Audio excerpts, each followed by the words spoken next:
নমস্কাৰ বন্ধু বান্ধৱীসকল, মই প্ৰিয়ংকাই আপোনালোকক মোৰ আন এক ভিডিঅ'লৈ স্বাগতম জনাইছোঁ। এয়া কপৌ ফুলৰ বতৰ আৰু মই আপোনালোকক এই ভিডিঅ'ৰ মাজেৰে লৈ আহিছোঁ কপৌ ফুলৰ বিষয়ে কেইটামান তথ্য। বহাগ বিহু আগমনৰ বাৰ্তা কঢ়িয়াই অনা এই কপৌ ফুল হৈছে আমাৰ ৰাজ্য তথা অসমৰ লগতেই অৰুণাচল প্ৰদেশৰো ৰাজ্যিক ফুল। কপৌ ফুলক অসমৰ সাংস্কৃতিক প্ৰতীক হিচাপে গণ্য কৰা হয় আৰু উল্লেখযোগ্য যে 2003 চনৰ 4 এপ্ৰিলত অসম চৰকাৰে এই কপৌ ফুলক ৰাজ্যিক ফুল হিচাপে স্বীকৃতি প্ৰদান কৰিছে। আমি সকলোৱে জানো কপৌ ফুল বিভিন্ন প্ৰকাৰৰ তথা বিভিন্ন ৰঙত পোৱা যায়। কপৌ ফুল ভাৰতবৰ্ষৰ লগতেই ভিয়েটনাম, মালয়েছিয়া, ইণ্ডোনেছিয়া আদিতো পোৱা যায়।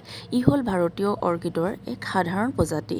কপৌ ফুলৰ গছ বাঁহৰ গছত গজে। বহুতো সৰু সৰু ফুলেৰে গঠিত কপৌ ফুল এপ্ৰিল-মে' মাহত ফুলে আৰু প্ৰায় 3 সপ্তাহলৈকে থাকে। অসমৰ সাংস্কৃতিক প্ৰতীক হিচাপে গ্ৰহণ কৰা কপৌ ফুল নাচনীৰ সাজসজ্জা সম্পূৰ্ণ কৰাৰ লগতে বিহুগীত আৰু অন্যান্য গীততো এক বিশেষ স্থান গ্ৰহণ কৰিছে। আজিৰ ভিডিঅ'টো আছিল ইমানেই। ভিডিঅ'টো চাই কেনে পালে জনাব। ধন্যবাদ।